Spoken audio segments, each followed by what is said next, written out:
Hey, welcome back to Jake Breaks and Hot Takes, and we're gonna just kind of. It's been a minute, so we're gonna kind of ramble a little bit today. Trying to build off our last episode a little bit. Want more stuff about us and how we viewed probably relationships and whatnot. Now, Rich, you said you had what, like three not serious, not serious at all relationships. No. How old were you when you were in that? Oh, my teens. My teens. Oh God. Oh yeah, it's I haven't been in any sort of relationship since I was like 19. Jesus. Well, I wish I could say the same. Unless you count mental illness as a relationship, in which case I've been very deeply involved with that for. Well, I've heard those are very intimate relationships. Oh yes, yeah, no, it's something. It is something. I've had, I want to say, as serious relationships go, only a few. I can't really put a number on it. Not so serious, there's a lot if you count high school.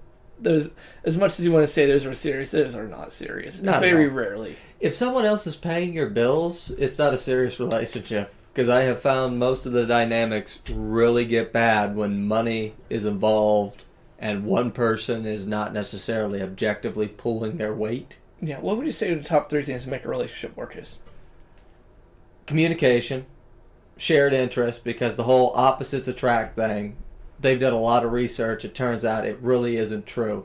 What keeps people together is a shared, either a culture or an experience, shared joys, things of that nature. And money does certainly help. That because when you look at the causes of divorce, it's usually what? Lack of communication, money, financial issues, and poor sexual relations. Yeah, I think those are the top three right there. I would have to look it up, but I know they're definitely top 10. Yeah, that has to be. Well, communication's always the number one most cited thing. Oh yeah, and that's hard. I mean, it's for as easy as everyone communicates nowadays with devices, this smart technology. Actually talking to everyone and actually sitting down and having hard conversations with people is just wild. And it's that's the thing. Impossible, almost. I've noticed it seems like most relationships, including friendships and things, people have gone very casual where you don't discuss things that are bothering you or things like that. You try to present yourself as everything's fine all the time. See, I think that's a part of the whole mentality thing is that's how you do have to present yourself a lot of the time. Because we're supposed to shoulder the weight of the world, and then that's kind of how it looks in a very simplistic view. Yeah. 1 second here. Let's go. Okay.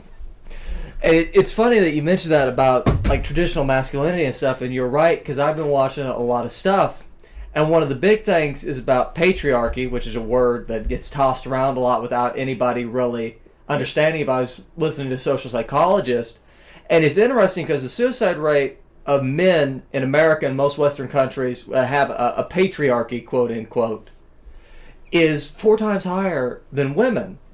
And I was watching a man discuss this, and the thing with it is, it's really only the people at the very top that benefit from it the most, but it's the responsibility of every man, like you say, to add order and structure under it.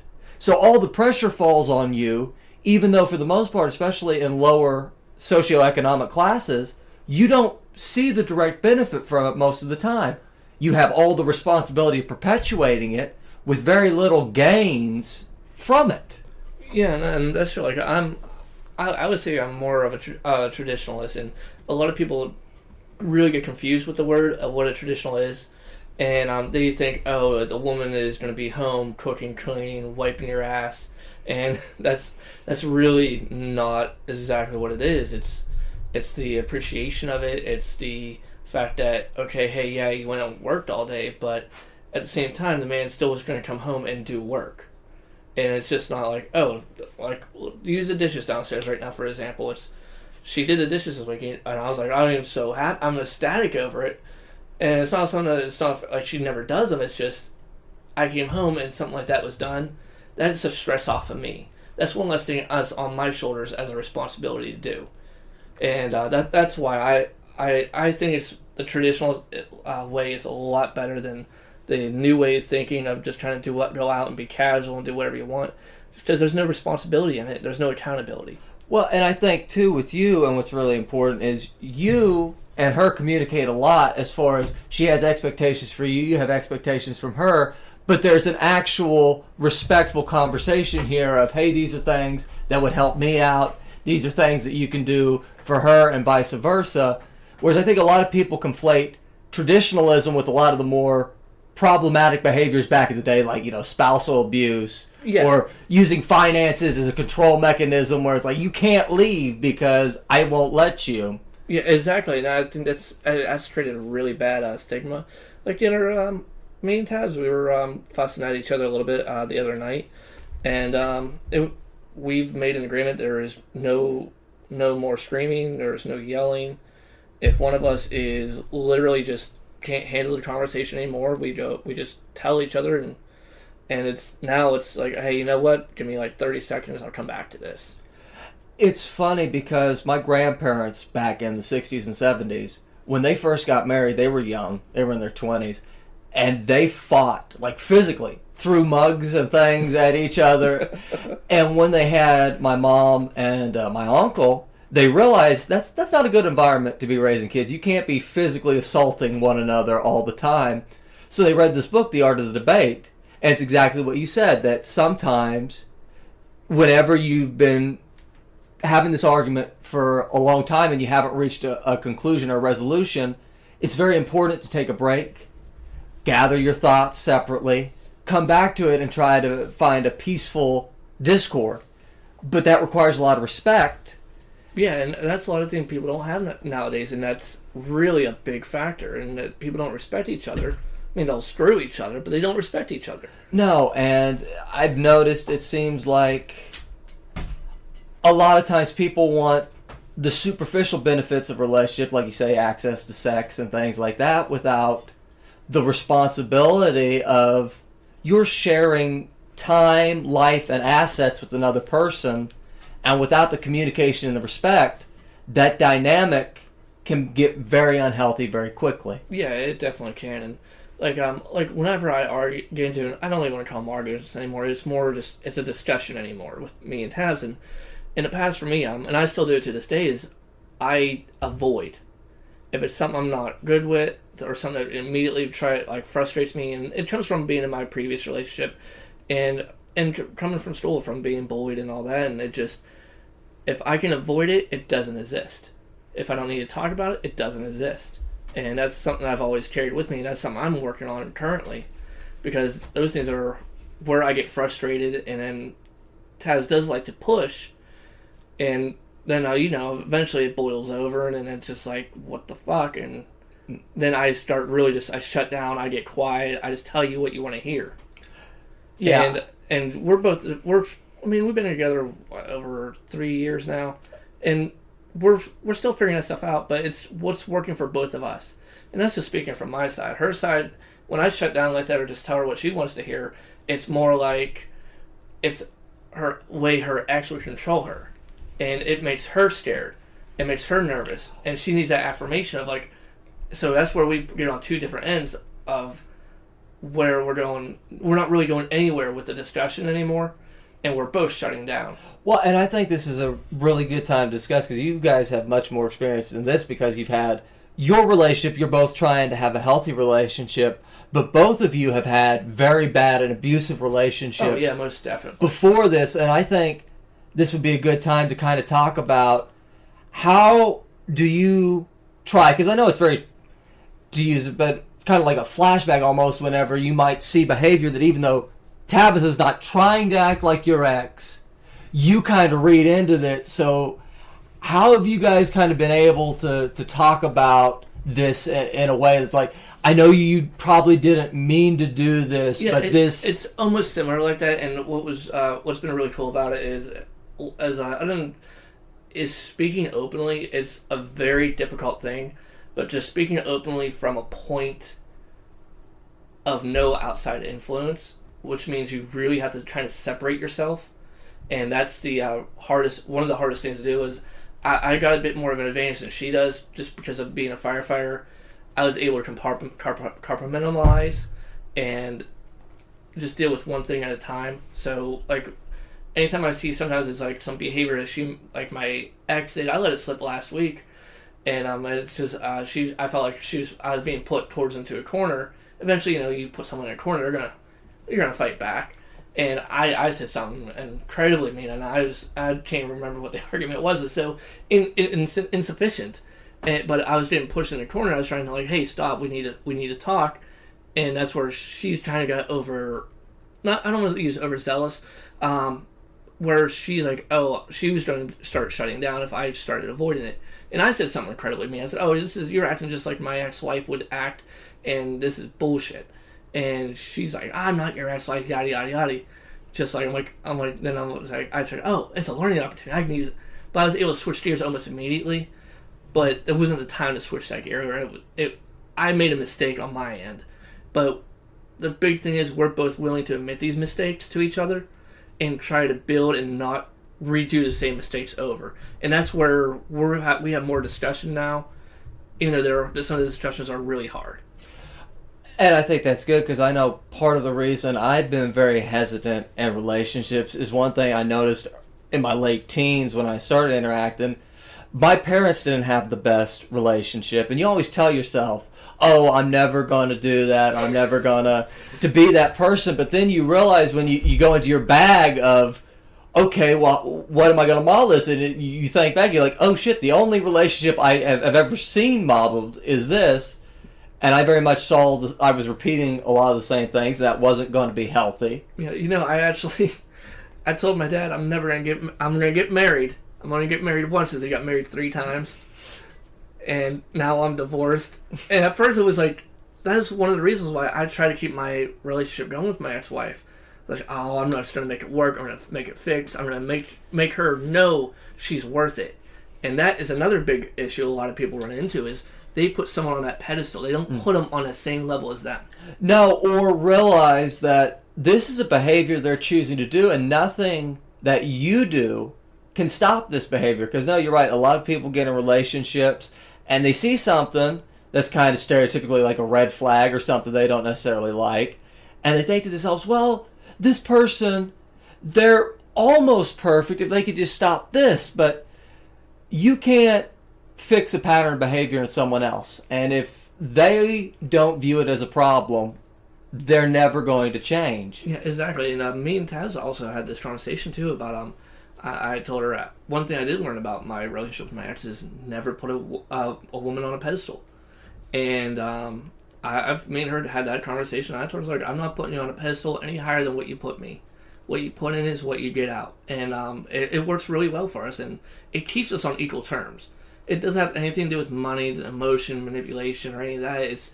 It goes back to the golden rule: treat others how you want to be treated. Well, and I think that's the one thing with the whole pedestal analogy that people don't understand. They're like, oh, because I think a lot of times what you're talking about is mutual respect, and you two are both partners in a relationship as far as equal footing, equal communication, at eye to eye, kind of the stereotypical old eye to eye thing. Whereas a lot of people say, I'm not going to put anyone on a pedestal. What they really mean is, I want a servant that is going to do everything for me no matter how I treat them. And that as a man, that's very toxic too. And then even on the flip side, the man putting a woman on a pedestal to the point where the woman's not going to appreciate that. At first, the woman's going to love it because she loves the attention, loves the validation.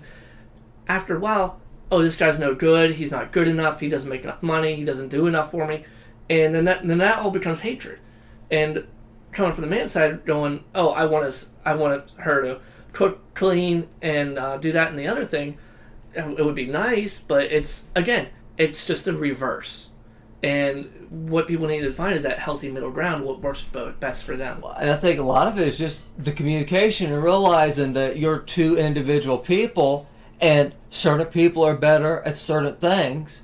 And in a relationship, you should be able to complement one another, where each of you can do things the other one either doesn't like to do or can't do, and it gives you both a better quality of life. Whereas it's kind of like the stereotypical nice guy thing. Oh, I'm a nice guy, but what you mean by that is I expect sex by treating you with basic human kindness. Yeah, exactly. And like, even if you I'm a nice guy. I know that. I'm not assertive. I'm not like full blown so-called alpha male. I'm none of that stuff. I'm a nice guy. I do have issues putting down boundaries. It's something I'm currently working on, but I would never have made these steps without Taz going, hey, you have some issues putting down boundaries. You have issues for speaking up. My buddy John just came here last week. He needed to throw some stuff away. His current girlfriend was with him, and he called up. I just got back from Florida, man. And he calls up. I just sat down for 15 minutes. And he calls up, hey, do you mind if my girl uses the bathroom? And I should have just said no right then and there. And like, dude, you got 200 acres. There's a place down the road. I should have just said that. And I said, yeah, sure, whatever. Came in. Taz was upset over it. She was very peed off. And I realized what the situation was. I just didn't know how to act, as I never had to act. I always avoided it, or I just people pleased and let it go. But I was happy on the fact that I saw it. I said, okay, cool. I'm recognizing it. The next step now is to act on it. And me and her that was another discussion me and her had. She wasn't happy because she felt like, we just got home. Don't bother us. Well, and you both are kind of homebodies as well, and I know with Tabitha especially, she very much enjoys her little bubble and her space and being able to curate the people that come into it, which is good because she doesn't have problems with boundaries. But I know exactly what you're talking about, because I've always been very one of two sides. Either I'm excessively polite to somebody because I think that's going to get what I need, or I just go full-on nuclear the other way if I think that's going to get me out of the situation faster, and I'm trying to get better at more appropriate responses to things in a context. You can't always threaten to kill somebody over a perceived slight or something like that. Yeah, and the worst part is sometimes it's not even the fact that it's a perceived slight. We're thinking in a different way, and they might be like, hey man, whatever, it's cool, don't worry about it. And a lot of people don't understand that either, is that just someone walks up to you and say, hey, you know what, that's a nice jacket you got.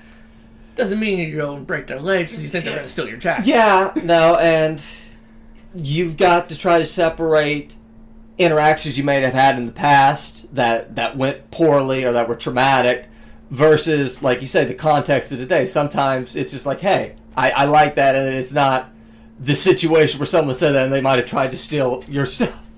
Yeah, I was just having a truck stop this weekend. There was two trucks trying to get parked. It was a real tight place. The traffic was getting backed up to the road. Trucks trying to get in and get fuel. I'm sitting there. I'm more of a guy. I'll wait it out. Let them do whatever they need to do. That way, it's less drama for me getting out. One got parked. One finally got turned around. The one that got parked was just barely even getting into a spot, just putting in real slow. The driver behind me came up to my window, started yelling at me. It's like, aren't you going to get going and whatnot? I was like, he's already parked it. Why don't you start me? I was like, I'll wait for him to finish because I hate to rush people. You want to make sure you get your rig in there fine and you don't want to damage nothing. And I know what it's like to be rushed with that stuff. It's like you rush, you make a mistake. And the guy started. It was nice and it was okay at first till he started cussing. And then because I was like, you know what, man, let's let him park. We'll all get moving at the same time. Not worried about it. And he's like, you need to move your fucking rig. I was like, and then at that point, I was like, you know what, gloves are off, man. I'm like, go fuck yourself, you piece of shit. You don't know nothing. But at that point, it's no longer. It started off as a good good conversation, but then it quickly transcended into where I had to be aggressive because he started being aggressive. I'm going to respond to how you're responding.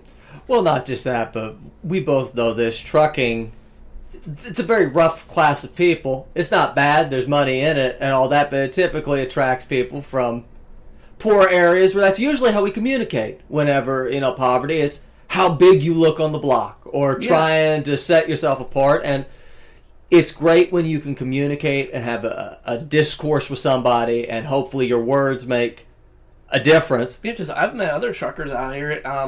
As at the fuel pump, I was talking to a guy. He's getting ready to retire in about a year. And fit guy, he's not big, but he's not like overweight. He's like your average guy, and he's over there just like, hey man, how you eating out here? How you drinking? You make sure you eat healthy, and he's adding a value, making sure you get your head on right. We were just having a nice conversation.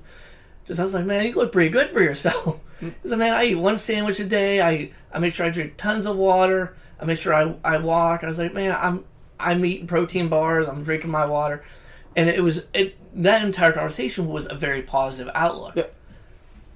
And the really cool thing too is, but jump back on the whole story with John real quick, is when he was in here, I did tell him, but my voice went from this to something very low, and it didn't show confidence. It didn't show power, and it really sucked.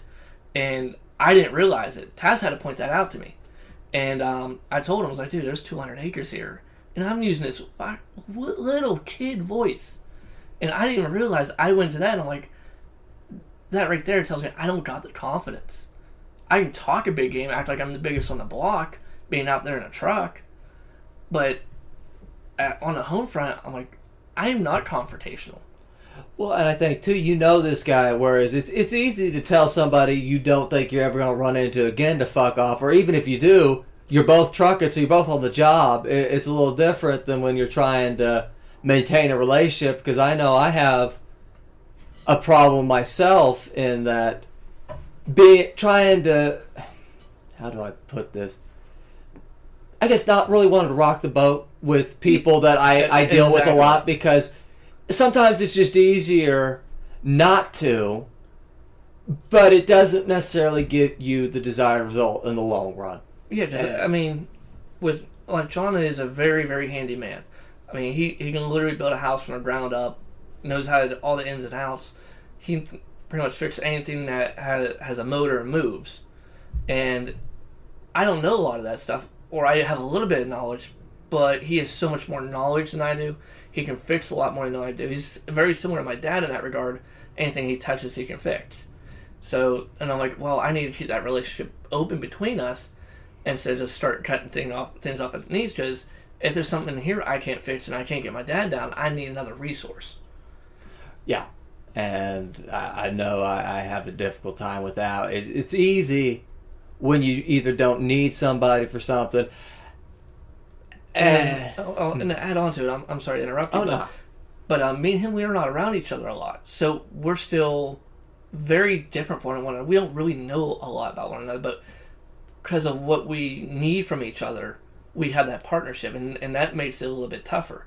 Now, me and you, we know each other. I mean, me and you can go back and forth all day. At the end of the day, we're still great friends. I mean, I just bought you an Xbox, so, you know, there's that. True. I mean, I'll be enslaved for you for the next fucking 6 weeks. Yeah.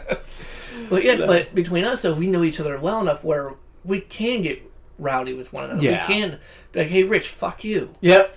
And you can sit there, Zach, fuck you. I mean, it took us like an hour and a half, but we mounted a TV over on the wall, and that was very manly. I felt very good about that. I mean, we only missed, 3 times? Yeah, yeah, I'm just such a stud myself that finding another one is difficult. Game doesn't always recognize game. Yeah, you know what, it is tough.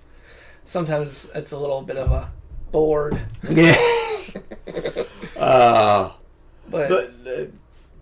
But big parts too, though, is like, yeah, there's toxic masculinity out there, but there's also weak masculinity, and it takes a balance. Because sometimes you do need to be that toxic male, and times you need to be that. Well, you need nice, to defend yourself. guy. Yeah, I think it comes down to, it's really boundary setting, and if you can set a boundary and let someone know that you're not comfortable with their behavior verbally, that's great. But unfortunately, sometimes if they're not listening to that, you do have to have that pushback of, exactly. look. And even if you put that boundary out there, or like I told John, hey man, I already made a mistake of in the beginning of that conversation of saying, hey, don't even come in the house.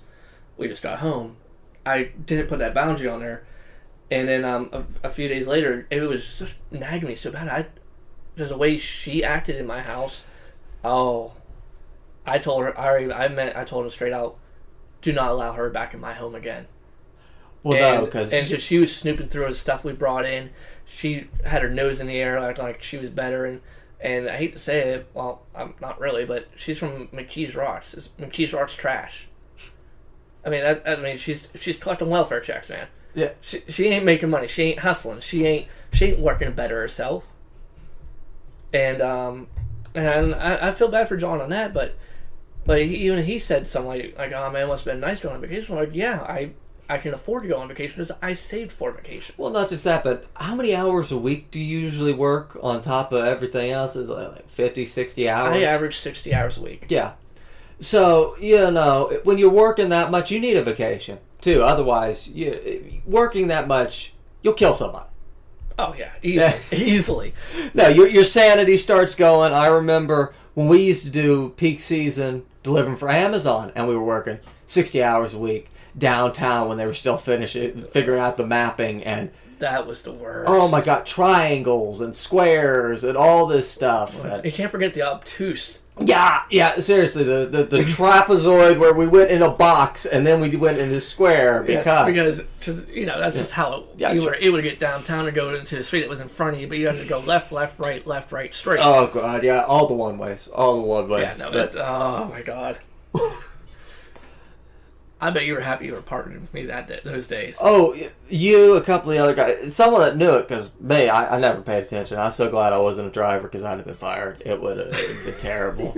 I'm sure there would have been a few bodies on the road. Oh, yeah, going one way down the wrong side. But with John, the first chance I missed was putting that boundary in place. The second thing is when I told him and I had that little voice, he was able to push me around, and I took it because I didn't know how to react. I didn't have that confidence. When I said, man, you got 200 acres, it was such a soft voice. It was like a little kid. No, and I'm slow to confrontation because I know it can escalate very quickly. And then I was bullied a lot as a kid and physically roughed up. I was a small child. But I learned that if you escalate faster and you are more violent, then most people will back off before they can really hurt you. So I still, even as a grown man, and this is why I try to avoid confrontations, when the adrenaline starts going and the person isn't backing up, in my head, I'm not just in a shouting match here. I'm sitting here going, when's he going to swing? What's going to happen? Am I going to have to kill this person? Yeah, exactly. And it gets to be very fight or flight, and I don't like being in that situation.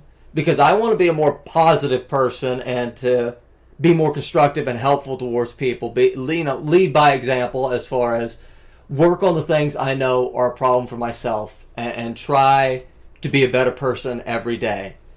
And it sounds great and all that, but then every time I get put into a situation of confrontation that doesn't de-escalate with words, I start feeling that fight or flight and like my life's at risk here. And I do. You start flashing back a little bit to the similar situations that have happened to you and how those have ended. And I'm very quick to, it can go bad quickly. I feel you. That's I blame biology on this and genetics. And I don't know if it truly is or truly isn't. But between me, my sister, and my brother, how can I put this? It wasn't even a drop of a pin. We needed to go off. Anger was the first response. Very first. It was naturally I've broken so much stuff because of anger. And then afterwards, I'm like, oh, okay, now I can't use this. But it's just, that's what we knew for the longest time. My brother's anger was so bad, they shipped him off to military school. And I don't think it really helped him, but that's besides the point. No, it doesn't. It's like my family. But now he's very pacifist. And yeah, you can be pacifist, but you need to still have that ability to have that authority to go, this is what's going on, put that foot down, and have that respect as a man at the same time. So in one way, we were too far. We were on the angry, you can say toxic masculinity scale, and now we went from there, went all the way over to the blue pill, which where I was when I was with my ex-wife, on that side of, oh, I'll serve you, I'll take care of you, I love you. Whatever, I will do all I can, show you how much I love you so you love me. And now I'm coming back more towards the middle. Whereas, yes, I'll do things to help Taz, I'll do things to, quote unquote, serve her or whatnot. But at the end of the day, she still respects me, I still respect her. And she does things for me all the time, and I do things for her. Well, and I think that's the big thing. Neither one of you are taking advantage. Whereas when you don't set boundaries, the only people you're going to attract are people who are going to take advantage of you and not give back the level they receive in a relationship. And that's very draining because you're doing the work for yourself, but also the work for this other person. And most of the time, not only are you not getting anything back, whether it be, money or even emotional support, but they're actively trying to manipulate you into this subservient position so that they can use you for what they want. Yeah, and then what happens is that whenever you keep going down that path, you end up being a shell of who you were. And then to begin with, you really don't know yourself that well because it's not a lot of people critically think about who they are, and they don't take that separation. It's a hard thing to do. But what was I just saying? But becoming a shell of your person is horrible, and I went through that, and it took me. When I got out of that relationship, 10 years, it's a long time. I didn't really have that great of a support system. Yeah, I had my dad, and then I had my buddy Jesse, and Jesse talked me off the ledge a few times from mass murder, because I was going to burn the entire furry community down to the ground to nothing and relish in that fact. And for 2 years, though, I really had bad behavior, man. I drank, I did drugs, I was having sex with anything that moved, and it was my way of coping because I didn't know how to cope in a healthy manner. I didn't know, maybe I should just go to the gym, work it off, get maybe some better friends. All I knew was how to work, drink, party. Yeah. And, dude, you've done a lot of research into actual psychology and trying to understand why you did these things. And I know you helped to encourage Tabitha to finally start talking to an actual mental health professional. And I think that's another big thing that's very stigmatized, at least here in America, is if you have to see a therapist, something must be wrong with you. Yeah, exactly. Especially for men, too. Because then you're seen as that you're weak, you're broken. Right, you couldn't just somehow pull yourself up from the bootstraps and just keep Suck going. It up, man. Yeah. Yeah, oh, I'm sorry. You keep on hitting your head against a brick wall, Yeah, you have a pattern of behavior. You didn't beat it through yet. Yeah.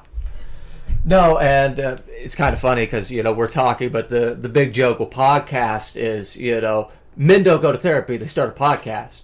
True. And when we were thinking about doing this, that was one of the big things I wanted to emphasize is because I have had to have professional help and learn to deal with things, and it has helped immensely having someone outside of myself be able to just gently tell me, you keep saying this, that, and the other, and this is the result of that. Have you ever tried to think on why that is your first response to something? And it helped tremendously in identifying what makes me act this way, what feeling or what emotion, what situation keeps causing me to act in a certain way that isn't beneficial to myself or anyone else. And that was hard. The first 6 months when you're processing this and trying to do different things and establish a healthier pattern of behavior for yourself. And that's another thing. You cannot do it for somebody else.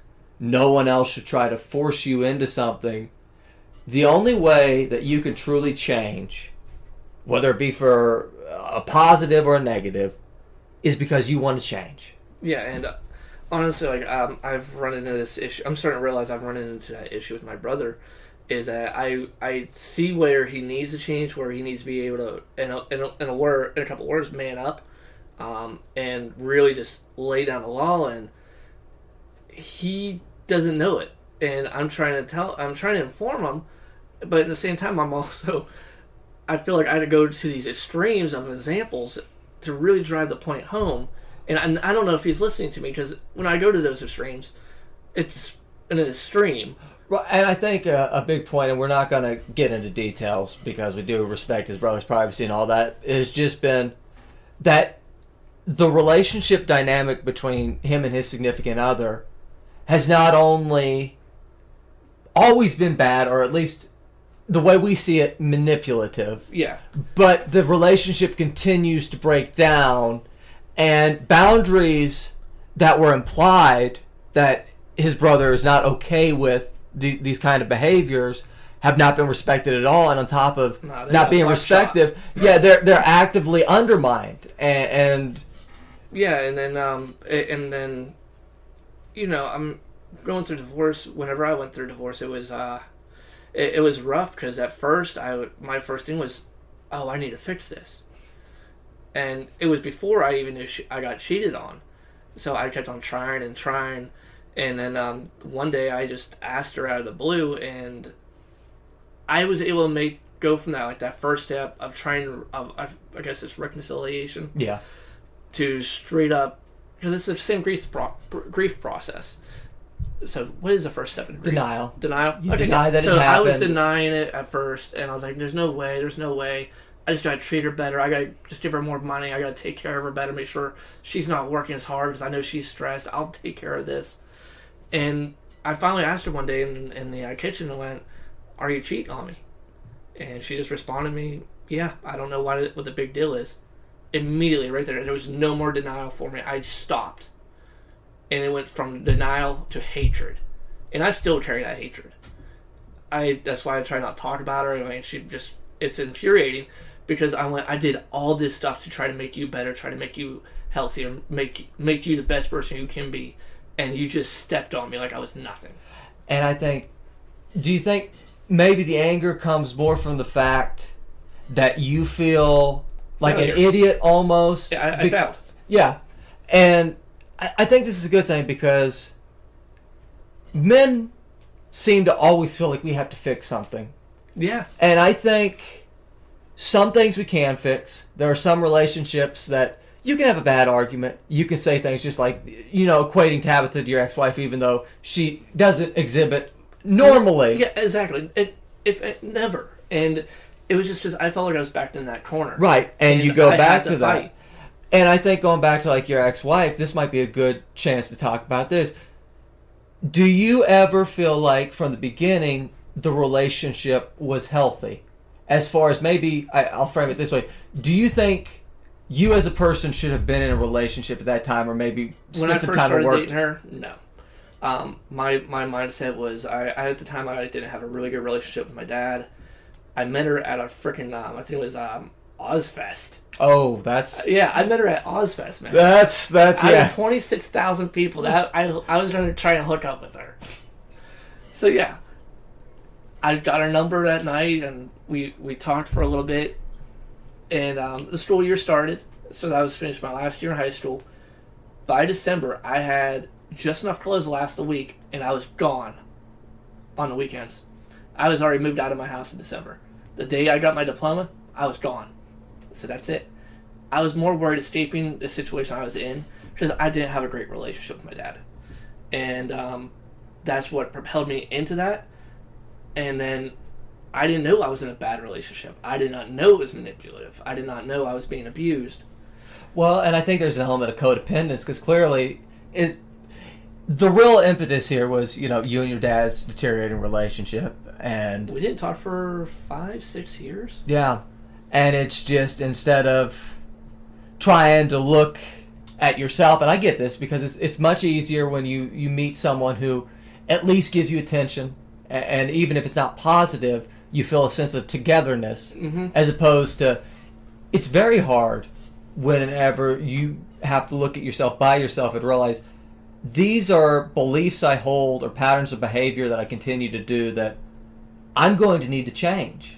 And I'll tell you the other thing, too, is one thing I never learned growing up as a teenager and into my 20s is what are your boundaries? What do you look for in a person? What are you willing to or not willing to accept? And I was never really taught how to date. I never got the talk, the bees and the birds or whatever the hell it is. I never got told, like, oh, this is be a cracker, wrap your whacker. I never got told any of that. I was never told, like, hey, this might be a healthy relationship. And I can get it from my dad's side because he never got that talk. He never got... my grandfather and my grandmother, 4:15 every day. I can time it like a freaking clock. They would start an argument in that living room downstairs at 4:15 every single day. Didn't have to be about nothing. But it was from 4:15 to 4:45. I can tell you that, like, every day, Monday through Friday. And I think this is the thing because, I've talked with a lot of my friends because some of them have started to have children. And one thing, just like what you're saying with your dad didn't know because that was the pattern of behavior modeled towards him. And the thing was, wasn't the thing that was really out there in the open as much as it is nowadays with what is healthy, what is not healthy, the mental health out, that's as prevalent as it is. And it's just, we can't choose our environments, and a lot of times it would be easy to blame your dad. It's always nice to be able to point the finger like, you're the reason that this happened and yada, dada, dada. Oh, yeah. But it comes from just, he didn't have the tools to deal. Yeah, I'll use this as an example. On my wedding day, I didn't pick, this is how dense and dumb I was and how absorbed I was into Sierra, is on my wedding day, he asked me multiple times, I mean easily in the hundreds of times, are you sure you want to do this? And I kept on saying, yes, I'm sure this is what I want. And I know that was his way of trying to communicate with me, hey, you shouldn't be in this. But I didn't know any better because I was never taught beforehand. Right, and this is what you do. But he was trying to give me that lifeline, hey, let's get the hell out of this. He's like, we don't need to worry about the other crap. And I wish I would have taken him up on it because it would definitely change the trajectory of my life a lot sooner. Yeah. And it would have been for the better. And I wish I understood better. And it's not my dad's fault that I didn't know this. I didn't take it upon myself to educate myself either. No, and I know I have one friend that her and her husband both come from broken homes and bad things. And when I talk to her, because they have 2 children now, her biggest goal is not perpetuating the same trauma and the same behavior patterns that got her mother in trouble, that had, a negative effect on her life and things of that nature. And it's hard to be mindful of that because, too, when you're in it, it's just normal. I mean, that's what your parents do. That's what you think is normal. And it's hard to be objective and look and see, well, this didn't get, like for me, for example, my mother, her life did not go the way that she wanted it to go.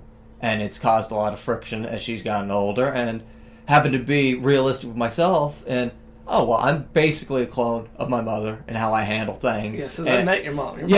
I can handle your mom for a little bit, but I tell you put me in the house for a week, I will go mental. I don't know how you haven't gone full mental. Well, then again, you were between episodes. Yes.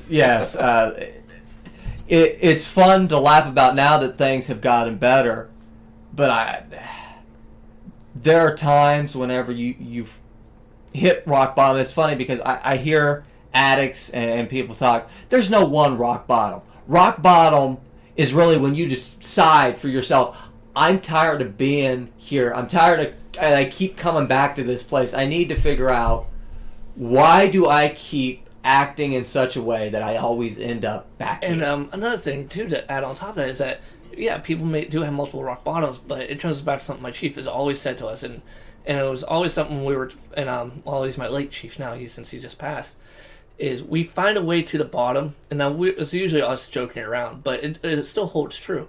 We find our way, we dig ourselves to the bottom, and then we find another way to dig even deeper somehow. And usually it's always was us joking and then just going another football field down that hole of just being horrible people. Yeah. But it holds true even with with being an addict, because you do hit multiple rock bottoms. You find a way to dig deeper because you're not ready to make that change. No. And this could be anything. This could be avoidant behaviors. I don't want to deal with this or that or the other, so I just continue to live in such a way that it never stops. You're right. You do go deeper because you want to avoid that behavior and you want to distract yourself and you don't want to look at it. So you don't take the job that will pay you more but might add more stress because you can't handle it. Yeah, exactly. You've got so much stuff, so many plates spinning, and you don't want to drop anything until you realize that those plates aren't getting you anything. That behavior or the memories, the trauma, the whatever it is. Yeah, and I'll even use my sister here before we start wrapping up, is my sister got her first promotion in her entire life. My sister's 32, and she's still somewhat dependent on the government, but she's finally making those strides to try and better herself. And now she's starting to have real goals. And when she called me and told me she got a promotion, I couldn't believe it, because I was like, I thought, because she is in the environment to perpetuate the same cycle over and over, and now she's starting to make that change, and she's the only one in that family. She has the hardest challenge out of between me, my brother, and me. She has it the worst because she's still in that environment. She's trying to change, and that family will do everything in their power to destroy her to make those changes. And that comes back to the people you have in your life. Yeah. And that's something I want to elaborate on our next episode. Yeah, I think we've kind of been rambling, but I think we made enough good points that we can call this one. Oh, definitely. And we'll definitely be exploring them a lot deeper as this isn't just, we don't know a lot of the technical stuff, a lot of the definitional stuff. It's just, these are what the things we've felt or what we have come to an understanding of, and what we think maybe just everyday people like us are feeling and dealing with. Yeah, and we are going to try to actually get research in here and some actual hard facts and not just our experience. But sad reality of it is it takes a lot of time, and both me and Zach are actively trying to do a lot of things, and we got a lot of those plates spinning. Yeah, it gets very difficult to meet up, but thank everybody for listening. I hope, if you got one good thing out of it and we helped improve your day, that's what we're doing this for. So tune in next time, and thanks. Yeah, have a good day.